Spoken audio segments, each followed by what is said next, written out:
Nearly 2 weeks after NTE launched, the free pulls are not the part I'm still thinking about. They were real, they were loud, and yeah, they worked. But now the honeymoon question is different. Is Neverness to Everness becoming a game people actually keep playing? Or did launch week just buy it attention? Because this launch was weird in the most gacha way possible. On one side, the game gave players the kind of reward screen that makes every free-to-play player sit up a little straighter. On the other side, the AI backlash hit so fast that the conversation stopped being only about polls and started being about trust. And honestly, my read is not NTE is saved or NTE is cooked. It is simpler than that. Claim the good stuff. Enjoy the city if it clicks. But do not crown the game before it earns trust past launch week. I would not judge NTE from the trailer alone, but I also would not judge it from the backlash alone. This is one of those launches where both sides kind of have a point, which is annoying because that means we have to use our brains instead of just yelling in thumbnails.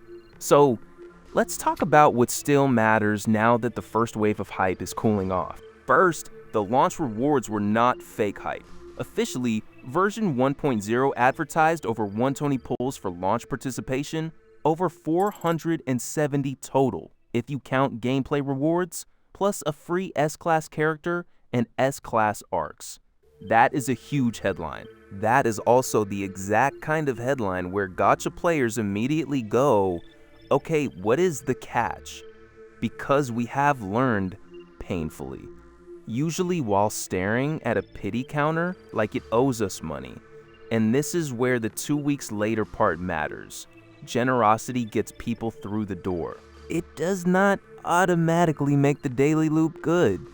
It does not automatically make the banners fair. And it does not automatically mean the game earned long-term trust. The selector is a good example. NTE has a standard board selector after 50 rolls, and there was also a post-launch standard S-Class selector package after launch feedback. That is good, but standard means standard.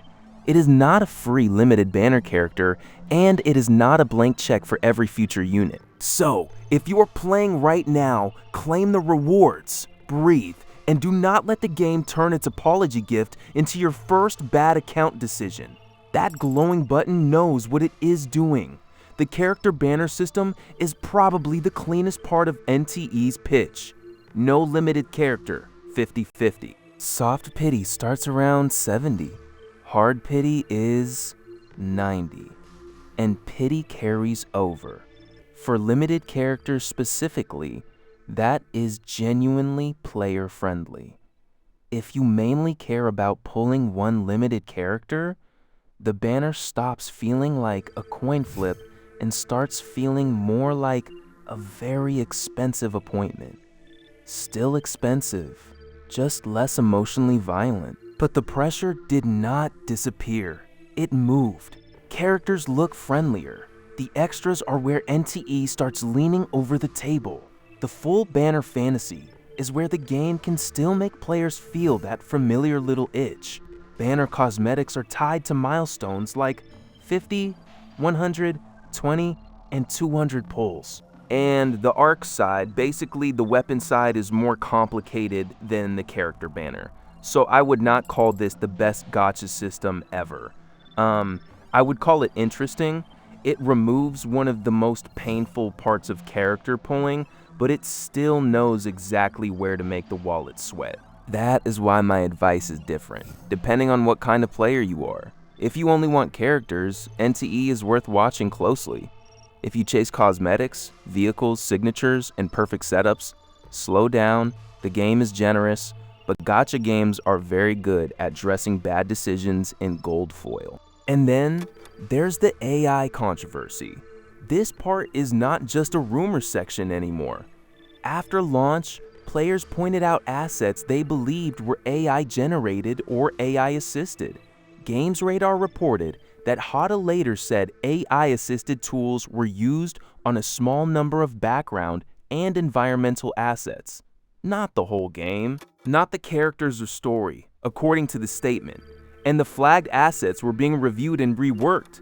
That distinction matters, but it does not erase the trust problem, because the bigger issue is not only what was used, it is whether players, creators, and sponsored partners feel the studio was clear before the backlash forced the explanation. That is why the creator reaction mattered. GameSpot reported that Ironmouse said her team had been told there was no AI and then dropped the sponsorship. Shillelagh paused promotion to look into it, and voice actor Maggie Elise publicly pushed back against generative AI use in creative work. You do not need to turn this into a moral scoreboard. For a live service gacha, unclear messaging is already damage, because trust is part of the product. You're not just trying a game for one afternoon. You are deciding whether this is worth months of dailies, banners, patches, events, and maybe spending. That is the part NTE has to rebuild unusually early, and that is also why I do not think the game is dead. The city game identity is still interesting. The character appeal is there. The launch rewards were strong, and the character banner math is better than expected. But as of May 12th, Phase 1 is almost over, with the first banner cycle moving from Nanali toward Hotori on May 13th. That means the game is leaving the easiest part of launch. The free stuff made people look. The next question is whether the game makes them stay. So my take nearly 2 weeks in is this. NTE is not doomed. It is also not proven. If you are free to play, claim everything. Unlock your mail and test the daily loot before you spend. If you mainly care about limited characters, the no 50-50 system is absolutely worth watching. If you care about cosmetics, vehicles, arcs, or maxing things out, that is where I would slow down hard. That is the actual boss fight. And if the AI issue is a deal breaker for you, I would wait for the reworks and future communication instead of trusting one statement to fix the whole thing.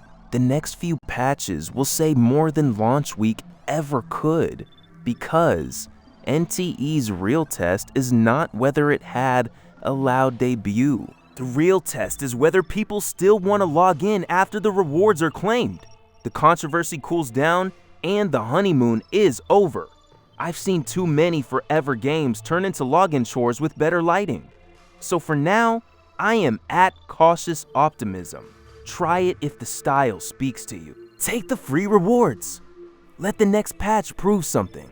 And do not let either hype or drama make the decision for you.